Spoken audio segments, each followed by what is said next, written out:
My wife was 8 months pregnant when I discovered she was cheating on me. I threw the paternity test results and the proof of her affair in her face, telling her to get out with nothing. But when my parents drove through the night to reach me, the very first thing they did after stepping inside was slap me across the face. She made a small mistake. My dad roared. How can you be so heartless as to abandon your own child? I've been diagnosed as sterile. So whose baby was my wife carrying? Smack. The sharp crack of the slap echoed through the silent living room, leaving my ears ringing. My mother's hand was still raised, her eyes cold and cutting like shards of ice. She pointed her finger right at my nose, her voice shrill enough to shatter glass. Ethan, you bastard. Who do you think we do all this for? It's for you, for the Hayes family name to continue. That baby Sarah is carrying is a Hayes. How could you throw her out with nothing? She's pregnant. Where is she supposed to go? Her words tangled together, but each one stabbed like a needle. Behind her, my dad's face was ashen as he clutched his chest, gasping for air, an image of a father crushed by heartbreak. Ethan, your mother's right, he said, voice heavy.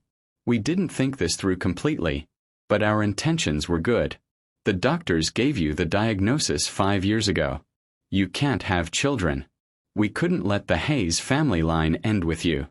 I stared at their faces, so familiar, yet suddenly so alien. My stomach churned as nausea rose. Good intentions? Good enough to orchestrate my wife's affair? Good enough to let me live as a fool, raising another man's child as my own? Good enough to take my dignity and grind it into dust under their heels? I forced a painful smile, picked up the thin DNA report, and slammed it down on the oak coffee table. The black and white letters burned my eyes. Get out. My voice was quiet, but every word was sharp and clear. You're telling us to get out? Ethan, say that again. My mother shrieked. This is your house. It's our house, too. Where would you be without us?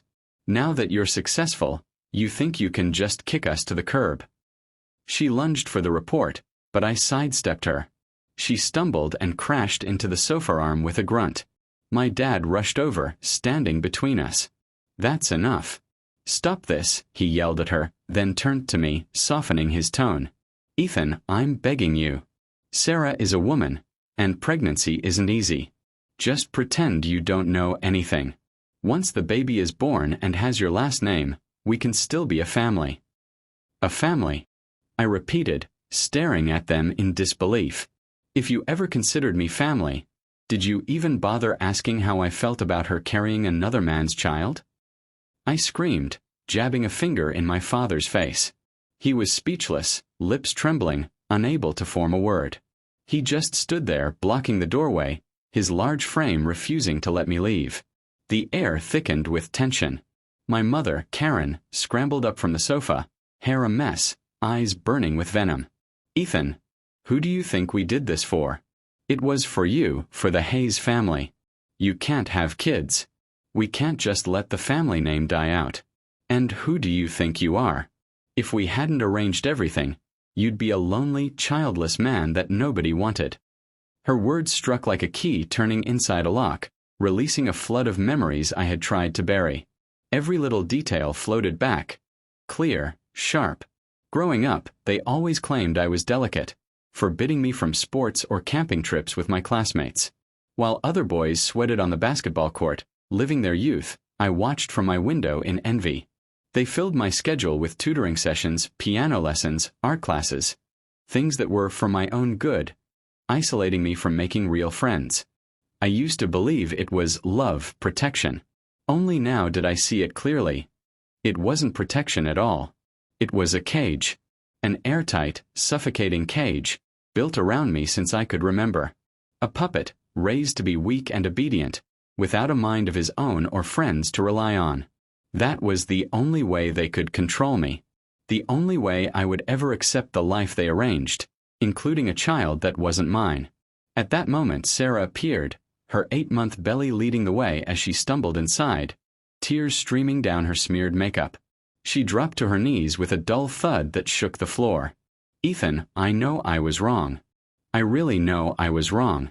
Please forgive me this one time. For the baby's sake. He can't grow up without a father. He's about to be born. She clung to my pant leg, tears splashing onto my shoes. Karen rushed to her side, helping her up with care before turning her fury back on me. Look what you've done to Sarah. She's carrying our grandson. You heartless monster. Do you want their blood on your hands? Sarah leaned into Karen's embrace, sobbing, looking fragile and helpless. Mom, Dad, don't blame Ethan. It's all my fault. I don't know what I was thinking. She turned her wet eyes toward me. But Ethan, I did all of this because I love you so much.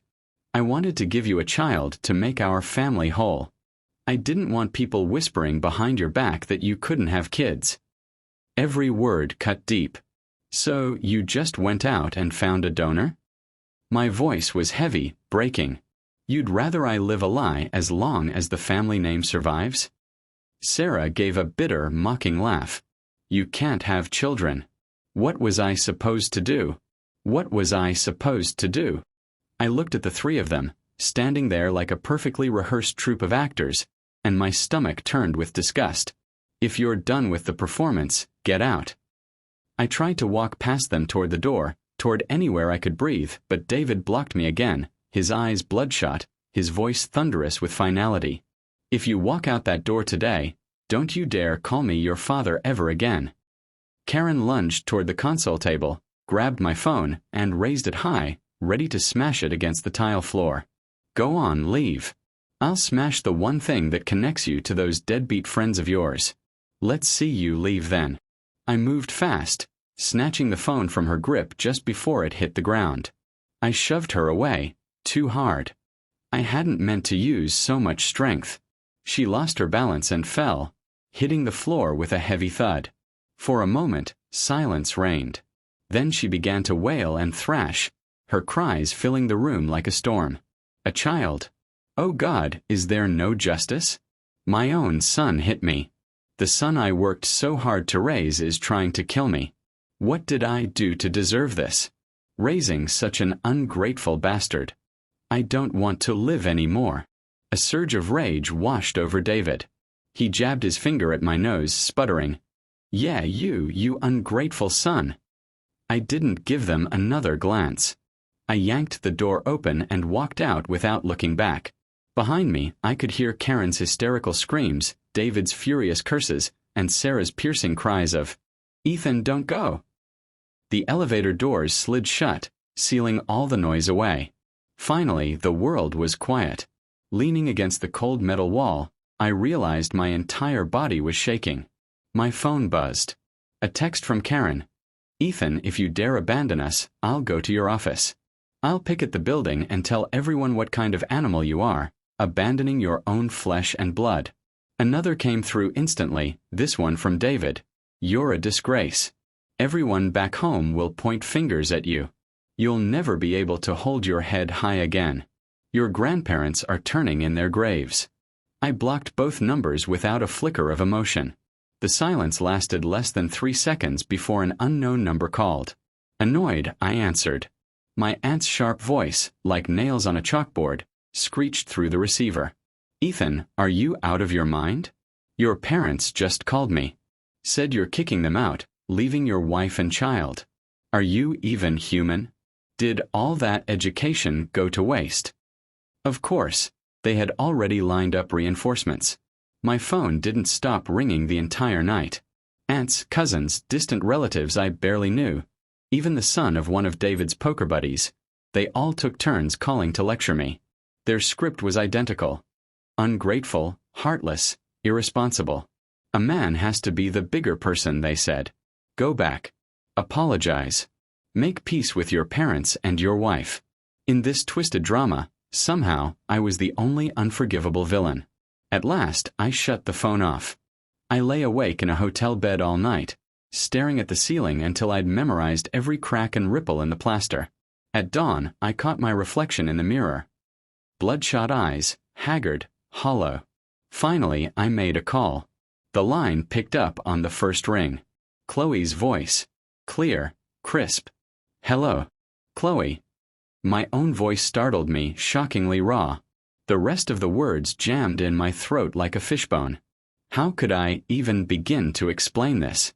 A family scandal so grotesque it felt like a soap opera script. There was silence on her end, then her steady voice. "Where are you? Send me the address." Half an hour later, she was at my hotel room door. Tailored black business suit, hair pulled back in a neat ponytail. She frowned when she saw me but didn't ask questions. She stepped inside, handed me a bottle of water. "Drink. Then tell me what happened." The cool bottle in my hands, the knot of nerves that had been stretched tight for 24 hours finally loosened a little. I told her everything, from discovering Sarah's affair to my parents' unbelievable scheme. Chloe listened quietly, her expression unreadable, though I noticed her knuckles whitening around her coffee cup, her eyes turning colder and colder. When I finished, she stayed silent for a long time. Finally, she set the cup down, looked straight at me, and asked, her words precise, "Ethan, what are you going to do about this? Just let it go." I shook my head, a wave of helplessness pressing down. My own parents, the people closest to me, did this. Her eyes locked on mine, tone firm, cutting through my despair. The way they drag you through the mud, you make them pay it back 10 times over. Looking at her determined gaze, something clicked. My constant retreat, my quiet endurance, it had only ever invited more abuse. I want to make them understand what real regret feels like. Chloe nodded, pulled a folder from her bag. "The house your parents live in, your income paid for most of it, right?" I paused, then understood. Yes. The down payment on their downtown condo, I paid for it. The monthly mortgage, I paid that too. The car in their driveway, I bought it for them. Even their living expenses, I wired the money directly every month. "Cut them off," Chloe said calmly, analytical. "Let's see how arrogant they are without money." I picked up my phone, logged into my banking app, and without hesitation canceled every recurring transfer. The mortgage autopay, the car loan, the insurance, all of it gone. When it was done, I felt lighter than I had in years. "Thank you, Chloe." That afternoon, just after I returned to the office, my assistant Alex rushed over. "Ethan, there are some people making a scene downstairs. They say they're your family." My stomach clenched. I took the elevator to the lobby. Sure enough, Karen, David, and Sarah were planted in the middle of the atrium, drawing stares from a growing crowd. The moment Karen spotted me, she lunged. Her voice was shrill enough to crack glass. "Ethan, you ungrateful snake. You cut off our allowance. Are you trying to starve us to death?" Sarah, clutching her belly, was a fountain of tears. "Ethan, I know you're still angry, but the baby is innocent.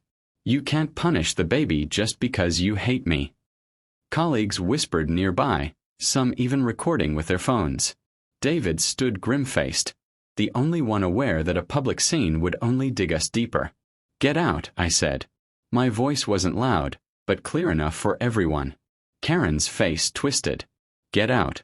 You're telling us to get out? We're your parents. Where would you be without us? Without you?" I let out a cold laugh. "Without you, I wouldn't have been cheated on." The lobby fell dead silent. Shock rippled through the crowd. Curious eyes darted between us. My face burned. Sarah went pale as a sheet. "Ethan, don't say that," she stammered. "What?" "Can't handle the truth." I pulled the paternity test from my pocket and held it high. I had nothing left to lose. No pride left to protect. "Everyone, take a look. This is my loving wife, pregnant with another man's child, expecting me to be the fall guy." Sarah froze, stumbling backward, nearly collapsing. Karen shot forward, trying to snatch the paper from my hand. "What are you talking about? That baby is a Hayes." "Is it?" I sneered.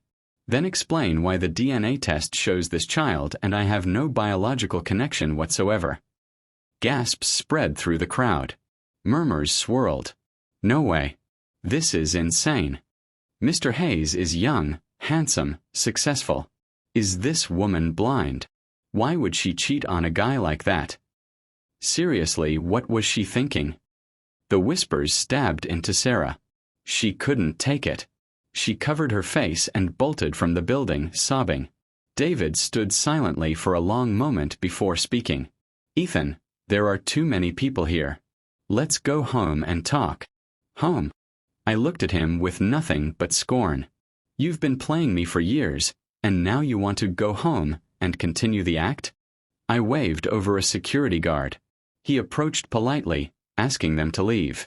Karen tried to argue, but the guard blocked her path. "You just wait, Ethan. You ungrateful boy. You'll get what's coming to you." Her curses trailed off as they were escorted out. The crowd slowly dispersed. I took a deep breath, then returned to my office. At 7, just as I was preparing to leave, my phone rang. "Chloe." "Ethan, where are you?" Her voice was sharp with urgency. "At the office." "Why? What's wrong?" "You need to get to my place." My chest tightened, heart pounding. I drove straight to Chloe's apartment, pushing the car as fast as it would go. Before I even reached her building, I spotted a crowd gathered near the entrance. Right in the middle of it were my parents, Sarah, and a few middle-aged women I didn't even recognize. Karen was pointing up toward Chloe's apartment window, shouting at the top of her lungs. "That's the homewrecker. She seduced my son. She's destroying our family. Shameless. Stealing a pregnant woman's husband." Sarah sat there weeping, playing her part to perfection. "Ladies, I'm the one who's been wronged. She came onto my husband." The neighbors had gathered, whispering among themselves, some even pointing at Chloe's window. My vision went red. I stormed into the middle of the crowd. "That's enough." My voice crashed over them like thunder. Everyone turned to face me. "Ethan, you're here," Karen said quickly. "Perfect timing. Break up with her right now. Don't let her upset Sarah. Not while she's pregnant. She's a homewrecker. She has no shame." I looked at them all, disgust boiling in me. "Do you even know what destroying a family means? It was you. You were the ones who arranged for my wife to have an affair." The crowd froze, stunned into silence. A parent orchestrating their own son's betrayal. It was beyond belief. Faces twisted with scorn, shock, and morbid curiosity. Karen tried to fire back, but I cut her off. "Chloe is my friend and my colleague. She didn't destroy anyone's family. The people who destroyed my family are standing right here, pretending to be my relatives." Just then the building entrance opened. Chloe walked out slowly. Her face was bruised, her lips split. My heart seized. I rushed to her side. "What happened? Who did this to you?" Chloe glanced at the crowd but kept quiet. I already knew. I turned back to my mother, my voice low and shaking with fury. "Did you hit her?" Karen tilted her chin up defiantly. "So what if I did? She deserved it. A woman who seduces a married man deserves a beating. And she pushed Sarah. If anything happens to that baby, she'll pay for it." I looked over at Sarah, who was clutching her stomach, putting on a show of pain. I didn't believe a word of it anymore. "Get out. All of you. Get out now." My voice was raw with rage I had never felt before. "If I ever see you harassing Chloe again, I'm calling the police." Karen opened her mouth, but my father pulled her back. "Let's go. There are too many people here." They left in disgrace, and slowly the neighbors dispersed. I helped Chloe upstairs, my chest weighed down with guilt. "I'm so sorry. You're in this mess because of me." Chloe shook her head, handing me a glass of water. "It's okay. I knew something like this might happen." Her calmness only deepened my guilt. "Chloe, maybe you should get away for a while, at least until this blows over." "Why should I?" she said firmly, her eyes steady on mine. "I didn't do anything wrong. Why should I be the one to hide?" I had no answer. She was right. She wasn't the one at fault, so why should she be the one to suffer? But in the days that followed, things got worse. Karen, Sarah, and an entire troop of aunts and cousins began showing up at Chloe's office every day. They held banners that screamed, Homewrecker destroys family. They handed out flyers painting Chloe as a predator who went after married men. Her colleagues started looking at her differently. Her boss finally called her in and suggested, none too gently, that it might be best if she resigned. The moment I heard, I rushed to her office. Outside, Karen and her crew were still at it. Sarah sat in a wheelchair, a bandage wrapped around her stomach, pretending she'd been gravely injured. Everyone listened to me. I shouted, pushing into the center of the crowd. I pointed at Chloe. This woman is innocent. The people who truly destroyed my family are my own parents. To keep the family name alive, they arranged for my wife to have an affair. And now that they've been exposed, they're blaming an innocent woman. The crowd buzzed, uncertainty creeping in. Karen's face flushed purple with rage. She jabbed a shaking finger at me. Ethan, you ungrateful brat. You'd turn on your own mother for some. So what if I do? I snapped coldly. After what you've done, do you even deserve to be called my parents? Sarah's weak voice piped up. Ethan, I know you hate me, but you can't slander Mom and Dad just to get back at me. Slander. I pulled out my phone and pressed play on a recording. David's voice filled the air. It's true, we arranged it, but our intentions were good. Then Karen's voice. For the Hayes family name. We had no choice. When the recording ended, silence smothered the crowd. People began turning on my parents, condemning them openly. Karen lunged at me like a mad woman, clawing for my phone. You recorded us? You actually recorded us. You animal. I easily stepped aside. Scared now. You should have thought of that before. Security arrived, escorting them off the property. Even as they dragged her away, Karen was screaming, Ethan, you'll regret this. This isn't over. I watched them go, and in that moment whatever bond of family had remained between us was severed for good. That evening, my phone buzzed with an unknown number. Mr. Hayes. This is Dr. Evans from Northwestern Memorial. My heart stopped. I thought something had happened to Chloe. Your wife, Sarah Hayes, was just brought in with a severe hemorrhage. It's critical. You need to come to the hospital immediately. I froze. Then it sank in. Doctor, we're divorced. She's not my wife anymore. The doctor hesitated. But you're listed as her emergency contact. I thought about it. Whatever my feelings toward Sarah, the baby was still innocent. I decided to go. At the hospital, Karen paced outside the maternity ward, frantic. The moment she saw me, she rushed over. Ethan, Sarah's dying. The doctors need a family member to sign consent forms. I looked up at the glowing red light above the operating room. My chest was a knot of emotions. I'm not her family. Karen broke down. How can you be so cruel? No matter what, the baby she's carrying is a Hayes. Is it?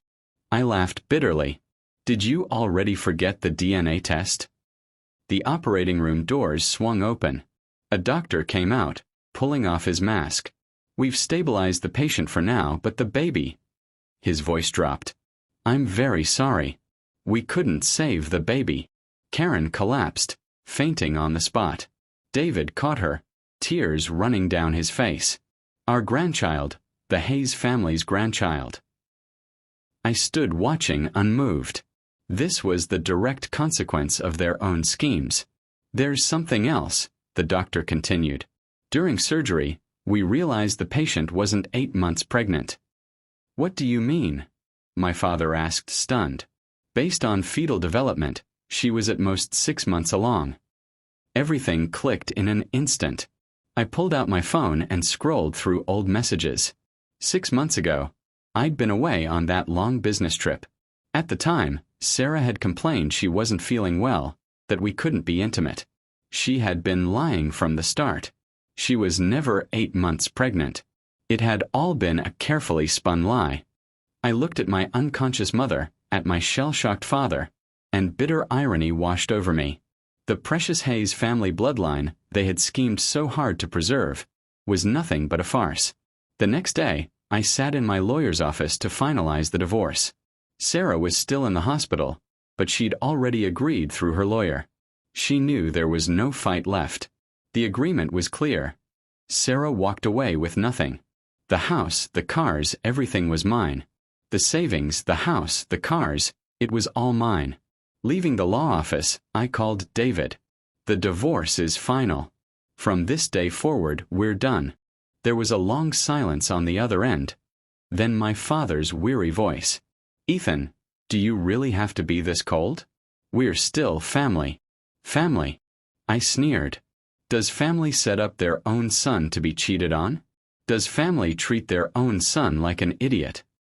We did it for you. You can't have children. We couldn't let the Hayes name die. Then let it die, I said without hesitation. Let it die with me. I hung up and blocked every one of their numbers. From that moment on, I was no longer a Hayes. That night, I went to see Chloe. She was packing boxes, getting ready to move. I've caused you so much trouble. I'm going to find a new place, she said. I looked at the faint bruises still visible on her face. Guilt crashing over me. Chloe, you don't have to apologize. She cut me off. I know none of this was your fault, but I want to do something for you.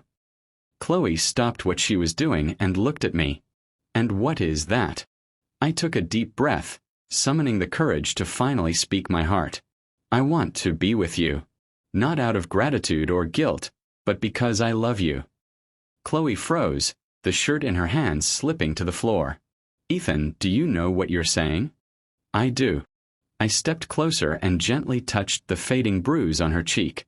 I know this sounds sudden, but everything that's happened has made me realize something. What's that? That life's too short to waste on the wrong people. And you're the right person. Chloe's eyes filled with tears.